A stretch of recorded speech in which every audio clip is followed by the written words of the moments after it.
How can a wedding that looks perfect from the outside hide a quiet call for help? How do you stay calm when your own daughter slips an envelope into your pocket and begs you to save her from the life everyone calls a fairy tale? On the night my daughter married a young millionaire, I realized every toast and every camera flash were built on something very wrong. Before we dive deeper into this story, I have one small request. Please subscribe, drop a like, comment, and hit that hype button to boost this channel so more people can discover these incredible stories. My name is John Hayes, and on the night my daughter married a young millionaire, I thought my main job was to smile, stay quiet, and not get in the way. The Skyline Plaza Hotel ballroom looked like something from a magazine. The ceiling was full of soft lights, the kind that make everything glow. Servers moved between the tables with silver trays. There were flowers on every surface. I stood near the entrance for a moment, taking it all in, and I felt like I had walked into someone else's life. A young worker in a black shirt came up to me and asked if I was with the sound crew. I told him I was the father of the bride. His face changed. He gave a quick apology and pointed me toward the front tables. That small moment told me a lot. Here, I did not look like a father in a suit. I looked like a helper who had gone the wrong way. I found my place card at a table close to the dance floor, but not at the center. The main family table was raised on a small platform. Veronica and Daniel Crawford, my new in-laws, were already there, talking with a group of people in elegant clothes. Their faces were familiar from fitness magazines and business articles I had seen online. They looked like they were born in this kind of room. When Lily saw me, she ran over, lifting up her dress a little so she would not trip.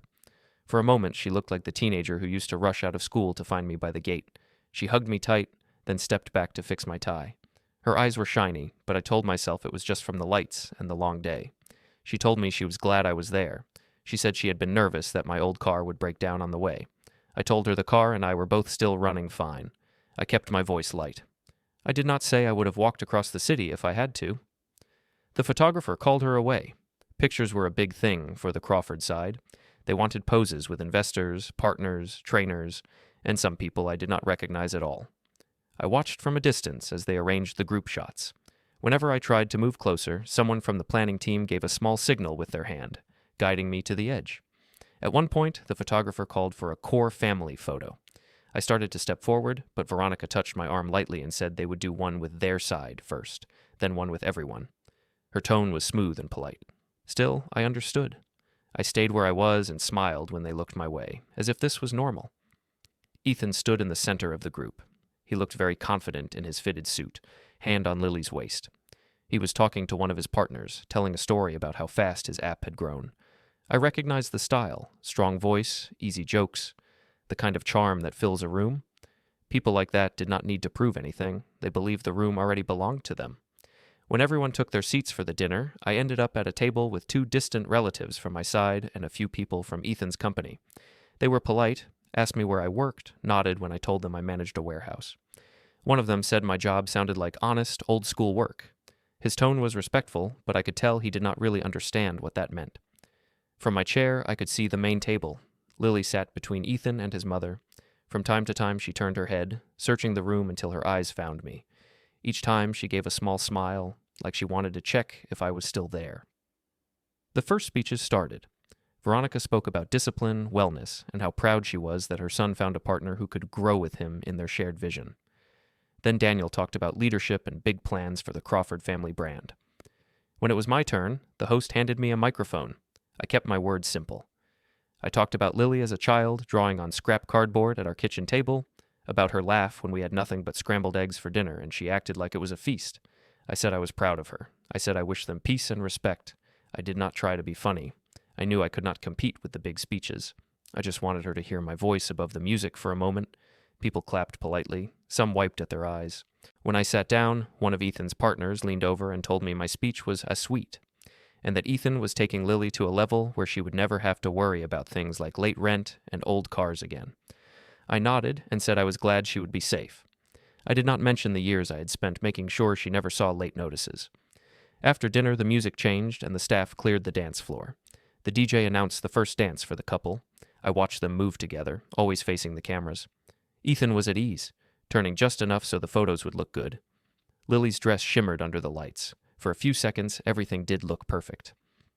Then came the father-daughter dance. The DJ called my name. I walked to the center of the floor. The crowd clapped.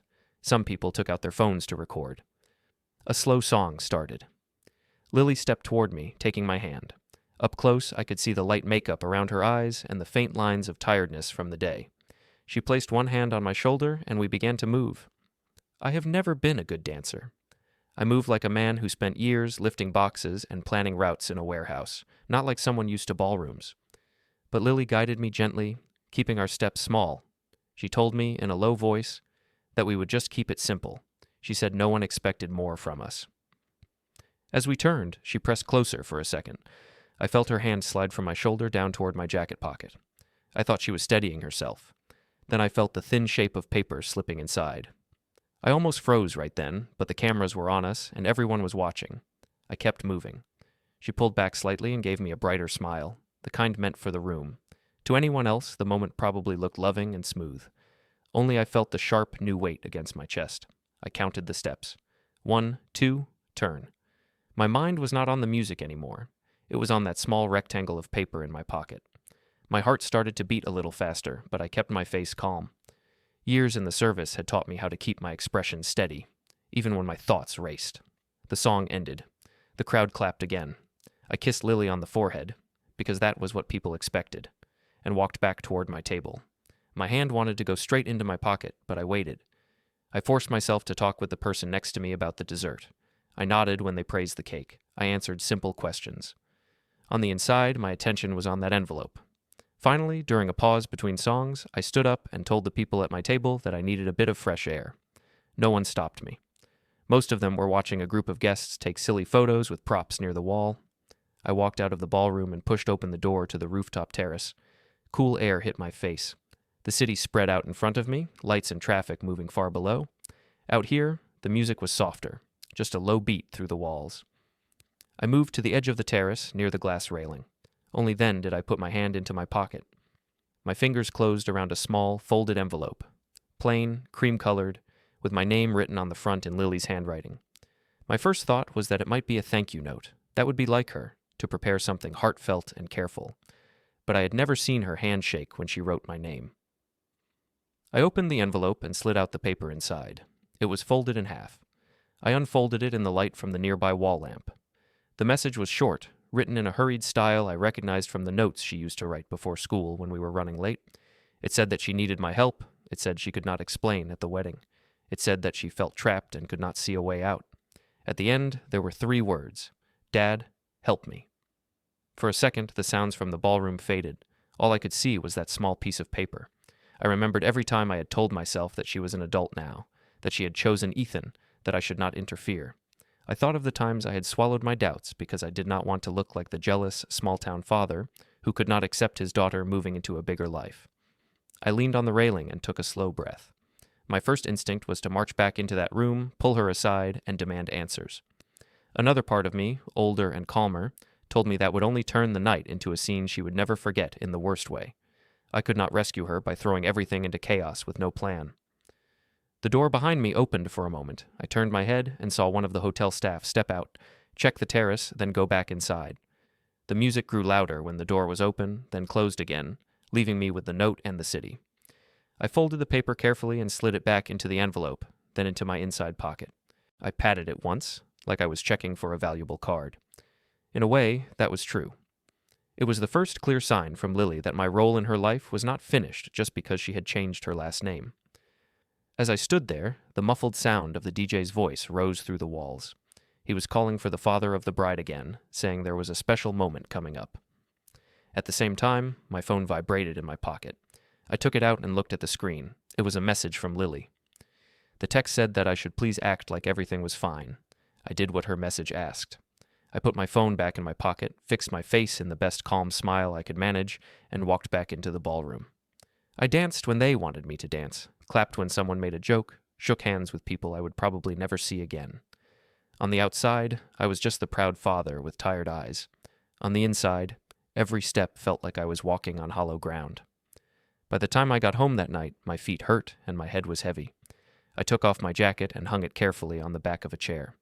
Then I reached into the inside pocket and pulled out the little envelope again.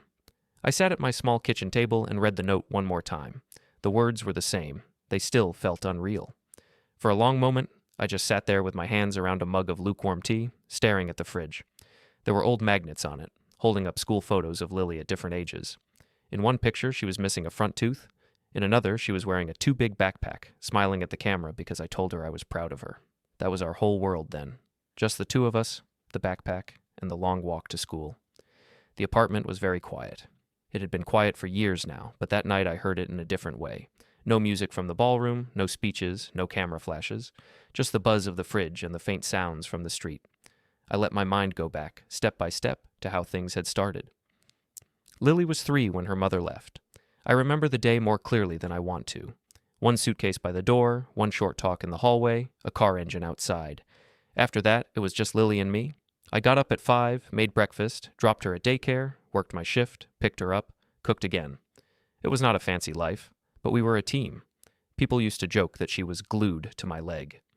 When she started school, we made a tradition. Every Friday, if I could, I left work a little early and met her at the small cafe near our place. It was nothing special, just a few tables and a glass counter with pastries. She always picked the same thing, a chocolate muffin with too many crumbs. She would eat half and save the rest for later, which usually meant 5 minutes after we left. We would sit there with our drinks, and she would tell me about her week. Which teacher was her favorite, which group project went wrong, which friend made her laugh. I learned to listen more than talk. My job was simple. Keep the lights on, keep the fridge full, and make sure she knew I was on her side. Money was tight, but I tried not to show it. I kept a little notebook where I wrote down every bill and every overtime payment. When she was about 15, I started putting a small part of each paycheck into a separate account. It was not much at the start, just enough to cover a couple of textbooks, maybe a small trip later. Over time, that small part became something more. One evening at the cafe, she asked me why I always used my cards so carefully, why I checked the receipt twice. I told her the truth. I said I was saving for her future. I said I did not know yet if it would be for school, for a business, or for something else she might want. I just wanted her to have a choice one day that did not depend on anyone else's wallet. She laughed and said that as long as we had our Friday muffins, we were already rich. But she also squeezed my hand on the table. That look stayed in my mind. Years passed. She finished school, started a graphic design program, and kept drawing on any spare surface. Old cardboard, napkins, my work forms if I was not careful. I was still in logistics by then, working my way up to managing a warehouse. It was not an exciting job, but it was steady. I liked planning routes, solving small problems, and keeping things moving. I met Nora around that time. There was a problem with a delivery contract at work, and the company brought her in. She was a calm woman with round glasses and a slow way of talking that made people listen. After the work issue was fixed, she stayed in touch as a friend. When I told her about the little account I was building for Lily, she gave me some advice. She did not push me into anything big. She just explained how I could turn that account into something safer and more structured for Lily long term. She talked about simple plans, about making sure the money would really be for her and not for anyone who might come along later and see her as a way to reach it. It sounded smart, so over time, I followed her suggestions. I did not think about it as power. I thought about it as protection. Just a father trying to build one small shield between his daughter and the world. Then Ethan arrived. The first time I heard his name was during one of our Friday meetups. Lily was in her second year of college. She came into the cafe with a different kind of energy, restless, excited. She said there was a talk on campus from a young developer who had started a fitness app that was blowing up. She said he was only a little older than her and already had more downloads than she could imagine. She talked fast about his ideas, about his story of working out of a tiny room, about how he turned it into something big with no safety net. I listened, smiled, and let her run with it. Young people need stories like that. They remind them that change is possible. A few weeks later, she told me she had met him properly. He had seen some of her design work in an online forum and sent a message. They met for coffee. She said he was smart, funny, driven. She liked that he seemed to see her talent, not just her face. I was glad for her. I had always worried that a partner might see her as someone to fix or guide. She made it sound like Ethan saw her as a partner. The first time I met him in person, we were not at the cafe. Lily invited him to our place for dinner. I made a simple meal. He showed up in a casual shirt, talking on his phone about investors and numbers. He gave me a quick handshake and told me my place was cozy in that way people use when they see something far from their own world. We sat at the table. He talked a lot. About his app, about the health clubs his parents owned, about the big plans they had for brand deals. He asked Lily questions about colors and fonts, about how to make the logo pop more. He asked me where I worked and nodded when I said I ran a warehouse. He told me logistics people were the backbone of the old economy and that he respected that. Then he said the future was in scale and platforms. And he laughed, saying Lily was lucky because she was jumping right into the new world with him. I smiled and said I was glad she had someone who believed in her. Inside, I felt a small distance, like he was talking from the top of a hill while I stood at the bottom. The next months went fast. They saw each other more and more. Fridays at the cafe became less regular. Sometimes she called to say she could not make it because Ethan had a meeting or because his parents had invited her to some event. I told her it was fine. People in love have busy schedules. I did not want to hold her back. There was one conversation that stayed with me. We were at the cafe again, finally, and she was looking at her phone a lot. I asked if something was wrong. She said no, but then she told me Ethan thought I worried too much about money. He wanted her to relax, to let his family help plan her future. She said he told her she did not need to think like someone who came from small means anymore. I tried to keep my face calm. I said that it was okay for her to accept help, but that it was still good for her to understand where her support came from. I also reminded her gently about the savings I had built for her.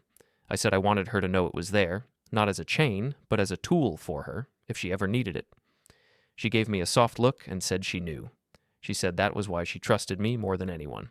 Still, after that, she started talking more about the Crawford side when it came to plans. Their house, their trips, their ideas. My role in her stories became shorter. I saw the change, but I told myself it was normal. Children grow up, step into bigger circles, talk more about new people than old ones. I did not want to be the kind of father who held on so tight that she could not breathe. Now, sitting alone at my kitchen table after her wedding, I realized that in my wish not to pull her back, I had slowly stepped away so far that she had to slip me a secret note just to ask for help. My phone was still on the table.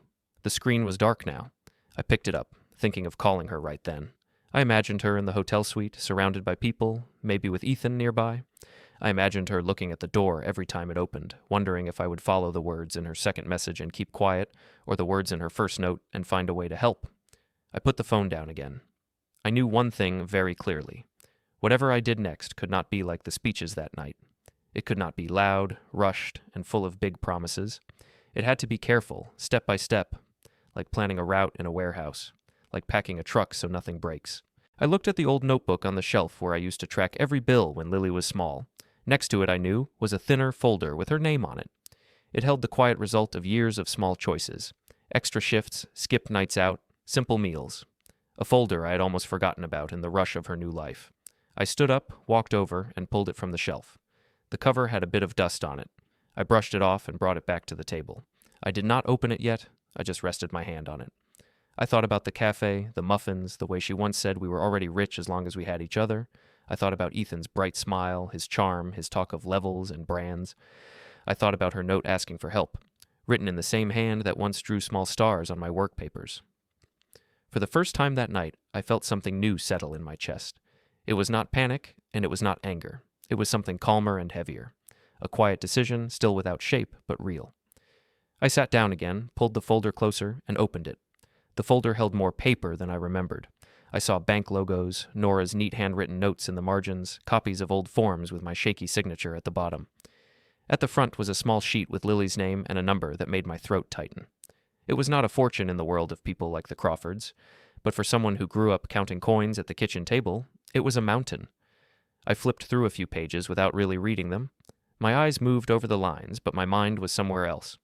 I remembered the evenings when I moved numbers from one column to another, trying to stretch each paycheck, and the feeling when I finally opened that first account for her. At the time, it had felt like placing one brick in a wall that might never be finished. Now I saw that wall standing between my daughter and the people who thought everything in her life belonged in their story. I did not sleep much that night. When I did fall asleep near the table, my dreams were a blur of ballroom lights and old cardboard boxes. In one of them, Lily was trying to speak to me from across a warehouse aisle, but pallet stacks kept shifting between us. When I woke up, the note and the open folder were still there. The next 2 days were a strange mix of normal and wrong. At work, I checked delivery lists, planned routes, and answered questions from the drivers. My hands moved over the papers like they always did, but every quiet moment filled with the same thought. My daughter, in a new home, starting a new life, feeling trapped enough to ask her father for help on her wedding night. On the 3rd day, she sent a message asking if I could come to the new place. She said she wanted to show me the view from the balcony and some of the design work she had done for Ethan's company. She added that it would be just a short visit because they were going out later. She did not mention the note. I did not either. I simply replied that I would be there. The Crawford penthouse was at the top of a tall building with glass on all sides. The lobby had marble floors and a person at a desk who checked my name against a list before pressing a button to call up the elevator. Everything was designed to make visitors feel small and watched at the same time. When the elevator doors opened on their floor, I stepped directly into a wide living room. Light came in from floor-to-ceiling windows, and the city stretched out below, just as she had described. The walls held large photos from Crawford Fit campaigns, toned people in bright clothes smiling at the camera, holding phones that showed Ethan's app. Ethan greeted me at the door with a friendly expression and a casual pat on the shoulder. He spoke in a warm tone, saying it was good of me to come and that they had been meaning to invite me sooner. His words sounded right, but there was a distance in them, as if he were hosting a minor guest at a company event. Lily came from the hallway, wearing comfortable clothes instead of the gown. Her hair was tied back, and she looked more like herself. She hugged me and said quickly that she was happy I could see the place. Her eyes moved to Ethan for a second, a small automatic check, before she turned back to me. Ethan gave a short tour. He pointed out the open kitchen with its smooth counters, the large couch where they watched test videos for his campaigns, and the small office area where Lily worked on designs. Every room felt like part of a brochure. He spoke about it in the same tone he used for his products, explaining features and benefits. When we reached the balcony, Lily stood next to me while Ethan took a call inside. The city looked very different from this height compared to the view from my townhouse window. It seemed flatter, smaller, like a model. I asked her in a low voice if she was doing all right. She said she was still adjusting. She said things were busy. She said there was a lot to learn. None of those words answered my real question, and I think she knew that. She looked over her shoulder to see if Ethan was still on the phone. Then she told me that his parents' family office had taken over most of the boring tasks, as they called them. They handled her banking, her schedule, her messages from some clients. She said they told her this was normal at their level, and that she should be glad not to worry about details anymore. She tried to make it sound like something positive, but her fingers kept tightening around the balcony rail. I asked if she had someone of her own to look over things, someone who could explain everything just to her.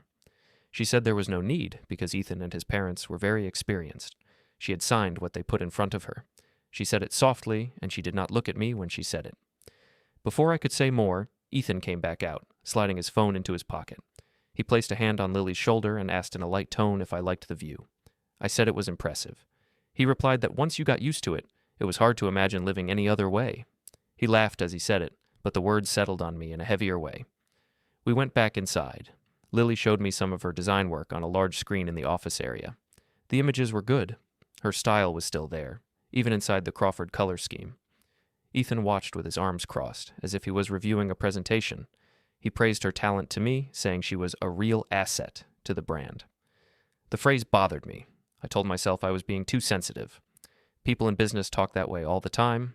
Still, something in it scraped against the memory of teenage Lily, drawing on scrap paper just because she loved it. The visit did not last long. Ethan reminded us they had a dinner that night with his parents and some partners. He said they hoped I could join them another time when things were less hectic. Lily walked me to the door. For a moment, we were alone in the small space between the hall and the elevator. She looked at me and opened her mouth like she wanted to say something important. Then her eyes flicked toward the living room, and whatever she planned to say changed shape. She told me, in a flat tone, that I should not worry, that she was in good hands, and that everything was under control. The words felt rehearsed. On the way down in the elevator, my reflection looked back at me from the metal walls. I saw a man in a clean shirt and old shoes, holding onto the rail with one hand. I thought about the note in my pocket and the way she had looked when she wrote it. A week later, I saw the Crawfords again at an upmarket restaurant. This time it was a dinner for both families and a few of Ethan's close partners. There was soft music, dark wood, and a private room at the back. The staff knew the Crawfords by name. I arrived on time, but most of the others were already there. Veronica sat at the head of the table, with Daniel beside her. Ethan and Lily sat across from each other, with space left for me near the far end, next to one of Ethan's business partners. It felt less like a family meal and more like a company function. Through the meal, conversation drifted around the table like smoke. Ethan talked about expansion, new regions, new product lines. His partners nodded and added comments. Veronica spoke about media plans and how they would shape the couple's image over the next year. She said they wanted to present them as a modern power pair. When she said it, she smiled at Lily in a warm but firm way. Now and then someone asked me a question, usually about simple background things. How long I had lived in the city, how long I had worked in logistics, what I liked to do in my spare time. I answered in short sentences. When I tried to steer the talk toward Lily's own plans outside the brand, the topic slid away again. At one point, Daniel lifted his glass and gave a small speech. He said their son had always been driven, that he respected how Ethan had built something from nothing. Then he turned to Lily and said she was now part of a system that would support her in ways she had never known. He said she did not have to worry about small details or old habits from a more modest life, because the Crawford family would take care of that. People smiled and nodded. Some clapped lightly. Lily kept her face steady, but her fingers were tight around the stem of her glass. Then Daniel turned his attention toward me. He said he wanted to thank me for bringing Lily this far. He called my years with her the early stage, like I had been the training wheels on a bike that she no longer needed. He said that from now on, the important matters for her future would be managed at what he called the Crawford level. He spoke in a polite tone. His words were smooth and well chosen. There was no insult on the surface. But the meaning underneath was clear. In their minds, my part in my daughter's life was finished. People at the table looked at me, waiting to see how I would react. I felt something tighten in my chest, but I kept my voice level. I thanked him for his kind words about the past. I did not argue with his view of the future. I simply said that I was proud of Lily and that, from my side, I would always be here if she needed me. The partner next to me whispered that I should feel relaxed now because professionals were taking over. He said it like it was a gift. I nodded and took a sip of water to keep from saying anything sharp. On the ride home that night, the city lights blurred a little through the bus window. Daniel's phrase kept repeating in my head, "Important matters at the Crawford level." It was like a stamp placed over my connection to my own child. At home, I hung my jacket, sat at the kitchen table, and took out Lily's note again. The paper was starting to show small creases from how often I had unfolded it. The simple words were the same, "Dad, help me." Beside it, the folder with her name was still on the table from the week before. I opened it once more, but this time I did not rush past the pages. I looked at the headings, at the account numbers, at the dates. I remembered Nora's patient voice when she first walked me through these things years ago, explaining them in terms I could understand. I realized something then. For a long time, I had thought of this folder as a gift for Lily's future husband as well, whoever he might be, a sign that she was bringing something solid into her marriage. I had even told myself that it would show him she was not just dependent on his money, that she came with her own strength. Sitting there that night, after being told that my role was over and that her important matters now belonged to another family system, I understood that I had been wrong. This folder was not built for them. It was built for her. And, whether I had wanted it or not, for me. It was the one part of her world where my hand still held any real weight. I closed the folder slowly and placed my palm on the cover. For the first time since the wedding, the feeling in my chest shifted from hurt to something steadier. Not rage, not a burst of sudden action, just a clear, simple thought. I did not have to accept the Crawfords' view of my place. I still had a duty.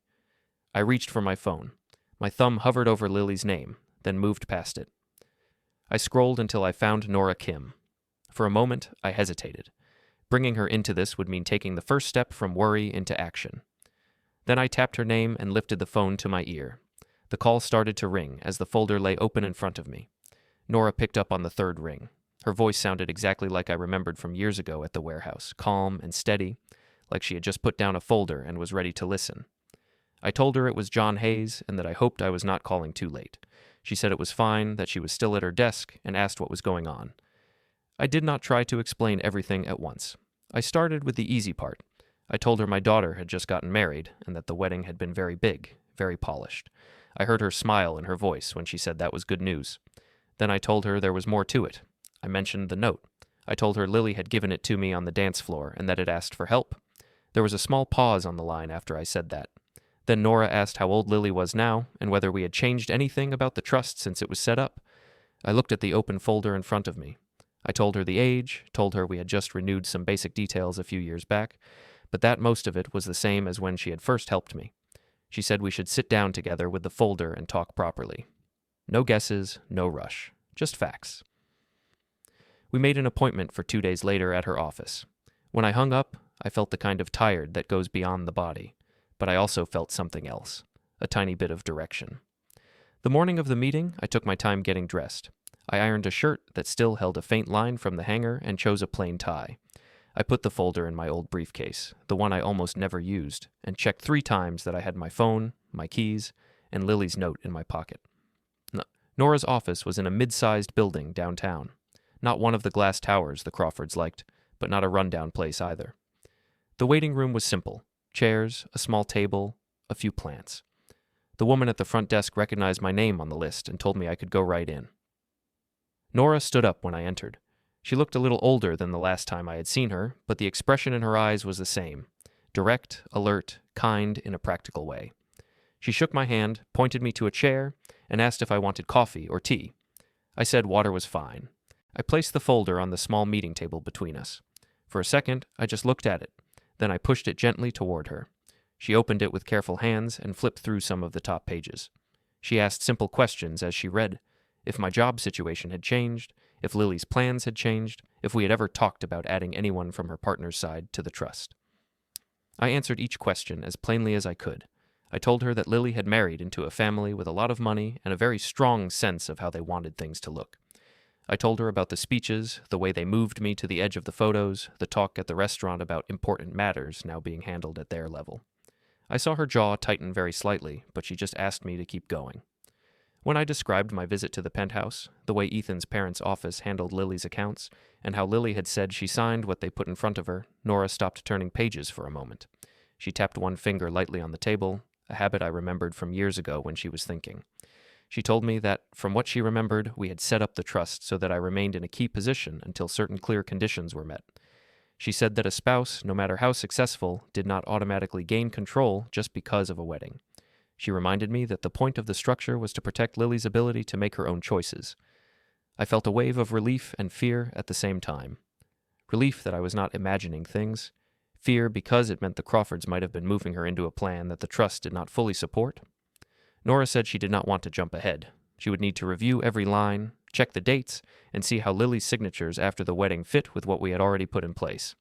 She also said there was one more piece we needed: a clear picture from the bank that handled the trust funds. She asked if I would be willing to meet someone from the trust department together with her. I said yes at once.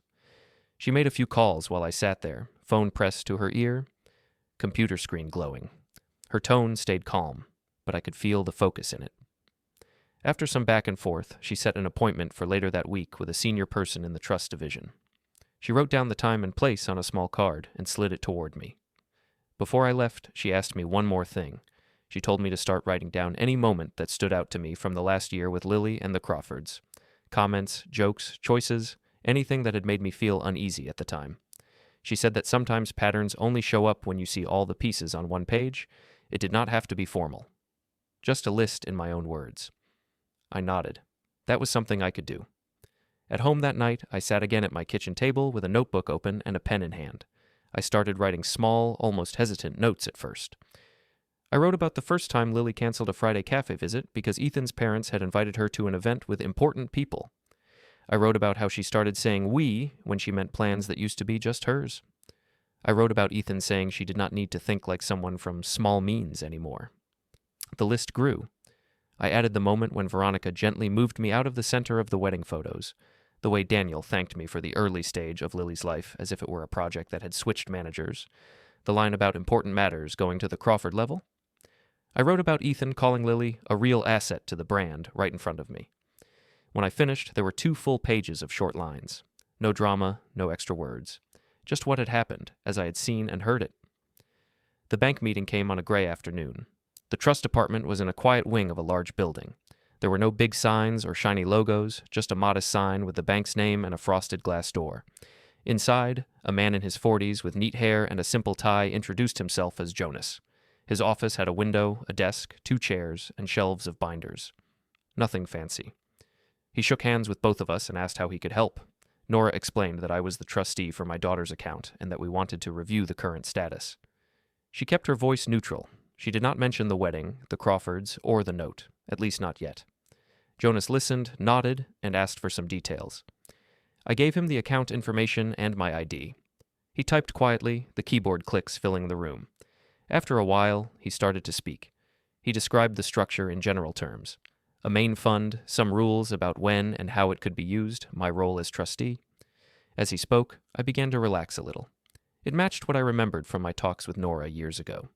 Then he moved on to the more recent activity. He mentioned an investment in a growing company some time back. That was Ethan's app, made through the trust when it was still a small project. Jonas said it had grown well and that the value had increased. That part sounded good at first. After that, his tone shifted slightly. He mentioned lines of credit where trust assets were used as support. He mentioned a property held partly under the trust's umbrella. He did not say penthouse, but I could tell what he meant. When he said the name of the company tied to some of those agreements, it was Crawford Fit. I felt my fingers tighten around the arm of my chair. I asked how those arrangements were made. He said they had documents on file with signatures from Lily and notes from the Crawford family's advisors. He said they had understood that everyone was in agreement and that the trust was being used to support shared family goals. Nora asked in her calm tone if my position as trustee had been changed in those documents. Jonas scanned the screen again, then glanced up. He said, as far as he could see, my role remained in place. He looked puzzled for a moment and said he might need to double-check the physical files, but on the system, I was still listed. Nora and I shared a quick look. She then asked if there had been any review of whether Lily had independent advice when she signed, given the trust conditions. Jonas hesitated, then admitted that from the bank's point of view, they had seen signatures and a family office involved, and had not asked further. I did not raise my voice. I just asked him, very simply, what would happen if a trustee had concerns that the person meant to be protected felt pressured or trapped. Jonas did not answer right away. He sat back, folded his hands, and said that in such a case, there were procedures.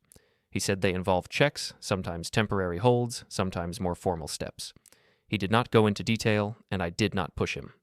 This was not the moment to jump ahead. We were still mapping the ground, not moving pieces. He offered to print a general summary of the account, without sensitive numbers, so we could review the overall structure at home. Nora accepted. He also said that if we had specific questions after Nora reviewed the trust in detail, we could schedule another talk. When we left the bank, the sky was starting to clear. We stood outside for a moment on the sidewalk. Cars passed, people walked by, focused on their own days. For them, this was just another afternoon. For me, it felt like I had finally opened a door that had been locked. Nora turned to me and said there were two things we now knew. First, that the trust still recognized me in the role we had set up. Second, that parts of Lily's new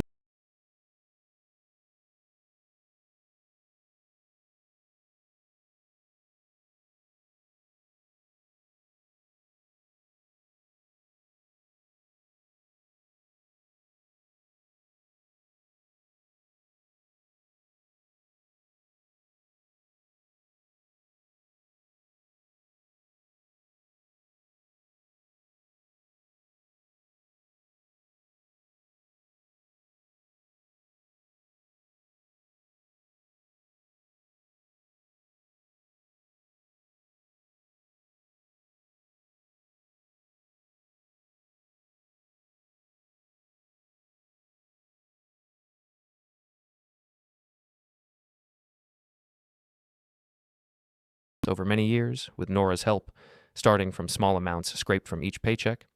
The Crawfords seemed to believe they owned both. I knew then that I would need to speak with Lily again, but not as a father complaining about being left out of photos. I would have to speak as someone who still had a real place in the foundation of her world, whether the people around her liked it or not. Before I went to bed, I did one more thing. I scrolled through my phone and found a few old messages from Lily where she apologized for missing visits because of Ethan's plans or his parents' requests. I backed them up to my computer, along with some screenshots of invitations and posts where the Crawfords talked about her as part of their brand. I did not know exactly how they would fit into whatever came next, but I knew this much. I was done relying on memory alone.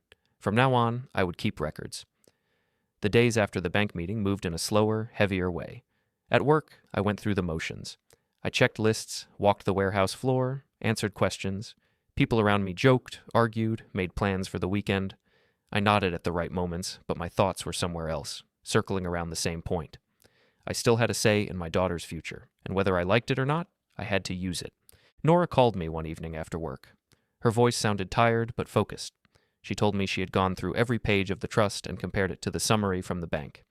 She said that what Jonas had told us lined up with the structure we had set years ago. The Crawfords had pushed at the edges, but the core was still there. She said we needed to move from understanding to acting. She did not raise her voice. She simply laid it out like a list of steps, the way I might plan a large delivery. We set another meeting at her office, this time with a clear purpose. When I arrived, there were more papers on the table than last time. She had arranged them in neat stacks, each with a small sticky note. She walked me through the plan in simple language. There were parts of the trust that allowed me, as trustee, to respond when the person meant to be protected showed signs of pressure or when others used her name and assets in ways that did not match the original intent. She did not go into every technical detail. She did not have to. All I needed to know was that I had the right and the duty to ask for a pause and a closer look. She told me that asking for action would not be light. It would set off a chain of responses from the bank and maybe from a judge. It would affect big things. The home my daughter lived in, the lines of support for Ethan's company. It would also put me in open opposition to how the Crawfords had arranged their world. I listened. I thought of Lily's note, of her fingers on the balcony rail, of the way she had smiled through the wedding photos. Then I told Nora that I did not see another path that I could live with. She nodded once, as if she had expected that answer. Then she slid a pen toward me and pointed to a line on one of the papers. She said this was the first step. She said I should read it slowly and only sign if it matched what I had just told her I wanted to do. I read it. The sentences were dense, but I understood the heart of it. I was asking the system we had built to take my concerns seriously and to hold things in place long enough for my daughter to have a real say. My hand did not shake when I signed. I felt the weight of the pen and the drag of it across the paper. Years of signing delivery forms and simple work papers had trained my hand for this. It was the same motion, but it meant more than any signature I had made in my life. There were more papers. Some simply confirmed my role, some directed certain questions to the bank, some were prepared in case we needed to go in front of a judge. Nora pointed to each one, explained in plain terms, and waited for my choice. I did not rush. I read, I thought, I signed where I needed to. By the time we finished, the stack in front of us had shifted from loose sheets to a small, ordered pile. Nora placed a clip on it and set it aside. She said the next step would be to file some of these papers at the courthouse. She planned to go the next morning. She asked if I wanted to be there. I said yes. I did not want my role in this to be something done only in my name while I stayed at home. The courthouse lobby was bright and quiet when we walked in. There were a few people waiting on benches, a security guard near the door, a low hum of voices. It did not look or feel dramatic. It looked like a place where small, steady things happened every day. We went to a window where a clerk sat behind glass. Nora did most of the talking. She slid the papers through the slot, answered questions, pointed to certain lines. I stood beside her and listened, holding my ID and an extra copy of the trust. At one point, the clerk asked to confirm that I was the person named as trustee. I stepped forward, said my name, and handed over my identification. The clerk checked the details, stamped something, and slid it back. The sound of the stamp hitting the paper made a solid, final noise. Later, we sat on a bench while we waited to find out if a judge would review some of the material that same day.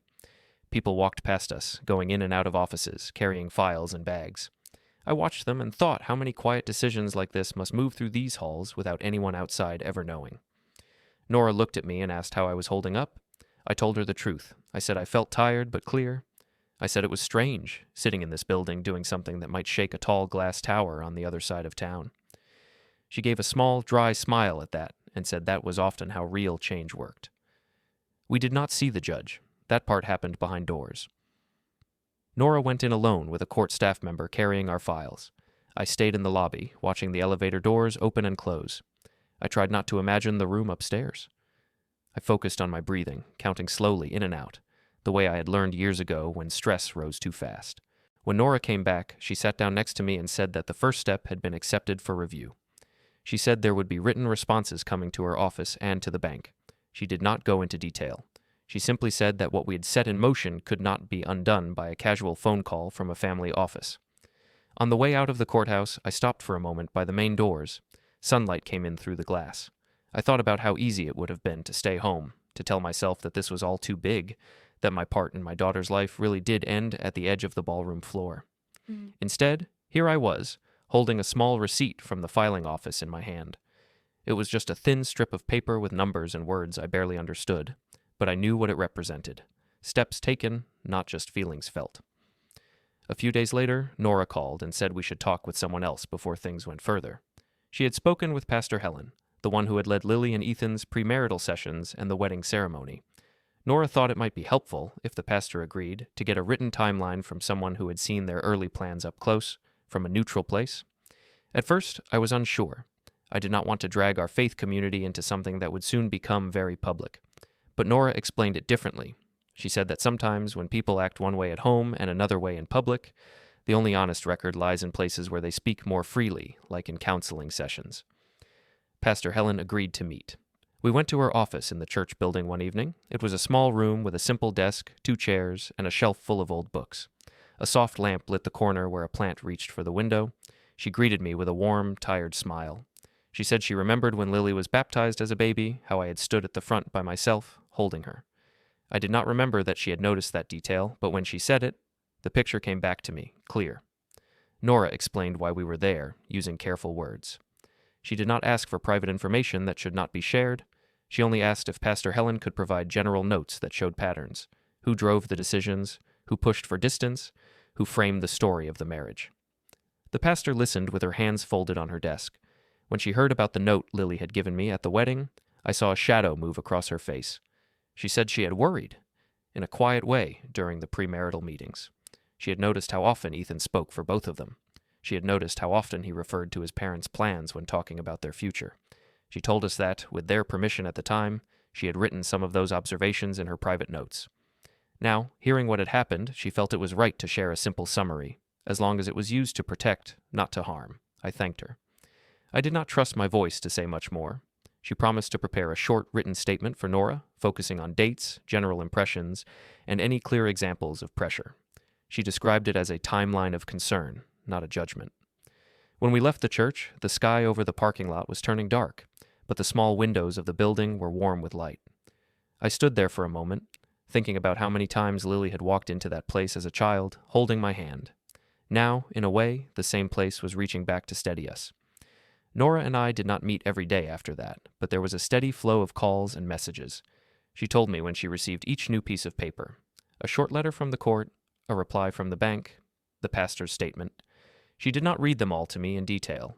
She simply said that the picture was forming. Meanwhile, I kept living my usual life. I went to work. I cooked simple dinners. I watched old shows when my mind needed a break. On the surface, nothing had changed. Inside, everything had. One night, as I was washing dishes, my phone buzzed on the counter. I dried my hands and picked it up.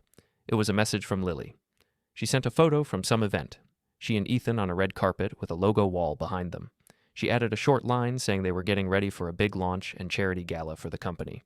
She said it would be an important night. I wrote back asking if she felt ready. She replied that she was nervous, but fine. Then she added, in a separate line, that there would be a special announcement about something called the Crawford Hayes Foundation. The name made my body go still. Later that week, I received a formal digital invitation in my email. It had the Crawford Fit logo at the top, pictures of Ethan in a suit holding a microphone, and a smaller picture of Lily beside him. The text talked about a product launch and the start of a foundation that would be powered by the Hayes Trust, written out in clear letters. I stared at that phrase on the screen. No one had asked me if my daughter's trust could be used as a marketing slogan. I forwarded the invitation to Nora without comment. A few minutes later, she called. Her voice was calm, but I could hear something hard under it. She said that this event might be the stage where the Crawfords planned to fix their story in public.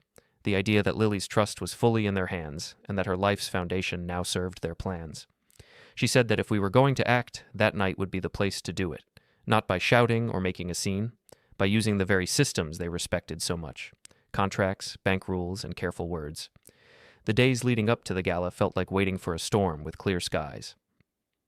I went to work and did my duties, but each night I checked my phone for updates from Nora. She told me that certain steps were now accepted, that certain responses had come in. She did not go into detail. She just kept repeating that the structure was almost ready. On the afternoon of the event, I laid my suit on the bed. It was the same one I had worn to the wedding. I ironed the shirt again, polished my old shoes, and tied my tie with slow, steady hands. I took Lily's note from the drawer where I kept it now and slipped it into my inside pocket, along with my phone. Before I left, I sat at the kitchen table one more time. I looked at the open folder, at the small stack of copies Nora had given me, at the notebook where I had written all those short lines about comments and small moments. I did not take everything with me, only what Nora had told me I might need to hold in my own hands, just in case. The venue for the gala was another large hall, this time set up with a stage, screens, and a long carpet at the entrance. Banners with the Crawford Fit logo hung from the ceiling. On some of them, I saw a picture of Ethan and Lily side by side, smiling at each other under bright lights. I stepped through the main doors and into the foyer. People in suits and dresses moved around with drinks in their hands. Soft music played over speakers. Staff walked past with trays. The air smelled of perfume and polished surfaces. My phone buzzed in my pocket. I took it out and saw a new message from Nora. It was short. She said that everything on her side was in place now and that the bank had received what it needed. She ended with one line: "When the moment came, I would not be standing there alone." The main doors to the hall opened, and a staff member checked my name on a list, then waved me inside. Rows of round tables filled the space, all facing a wide stage with 2 large screens. Lights moved slowly over the crowd. In the center of each screen was the Crawford Fit logo and a slogan about strength and future. Under it, I saw the words Crawford Hayes Foundation. I found a seat at a table near the front. I did not see Lily at first. I did see Veronica and Daniel, greeting guests, shaking hands, moving with the easy confidence of people who felt completely at home. Then the lights dimmed and the music grew louder. Ethan walked onto the stage with a microphone in his hand. The room clapped and some people whistled. He smiled, thanked everyone for coming, and started his usual story. I had heard parts of it before. He spoke about starting in a small room, about big dreams, about how his app had changed lives. The crowd enjoyed it. Then he shifted. He started to talk about Lily. He said that when he met her, she believed in him with everything she had. He talked about her trust fund, about how her background gave him the final push he needed. On the screen behind him, numbers appeared, showing a large figure under the title Hayes Trust Contribution. He called Lily to the stage. She walked up in a simple, elegant dress. The crowd clapped again. Ethan wrapped an arm around her and pointed to the screen.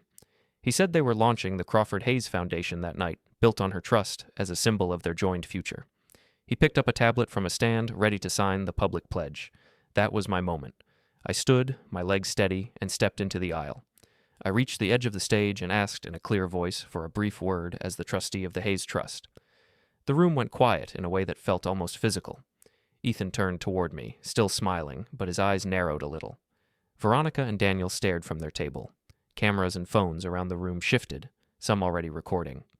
I did not climb onto the stage. I stayed on the floor, but near enough so my voice carried. I said my name and that I was Lily's father. I said that I had set up the trust years ago to protect her choices, not to serve as a tool for anyone else's brand. I explained, in simple terms, that I had asked the bank and the court to review how the trust was being used, after seeing patterns of pressure and misrepresentation. I said that until that review was complete, the trust was frozen. The assets tied to it, including the part of the company and the home, could not be promised or counted as foundation funds. A murmur moved through the hall. Just then, Jonas stepped forward from near the back. He introduced himself as the representative from the bank's trust division. He confirmed in calm, formal language that what I said was correct. The freeze was active. Any pledge made tonight using Lily's trust could not be honored. On the screen behind Ethan, the large number under Hayes Trust Contribution suddenly looked unreal, like something printed on fog. Nora joined me, holding a slim folder. She handed documents up to Ethan and to Veronica and Daniel. I saw their faces change as they scanned the first lines. Daniel's mouth tightened. Veronica's hands closed around the pages like she wanted to crush them and could not. Investors at nearby tables had started to check their phones. A few stood and moved toward Jonas, asking quiet, urgent questions. The neat shape of the event began to wobble. I turned my head toward Lily. She was standing a little apart now, between Ethan and the center of the stage. Our eyes met. I did not tell her what to do. I had already done what was mine to do. After a long second, she took a step away from Ethan, then another. She walked to the edge of the stage and down the small stairs, past the lights, past the cameras, until she stood beside me on the floor. Behind us, Ethan was still under the bright lights, holding a silent tablet in one hand and a stack of legal papers in the other, as several investors turned their backs to him and followed Jonas and Nora toward the side door leading to the boardroom. The music had stopped. No one said a word. Lily's hand slipped around my arm. That was where I left it.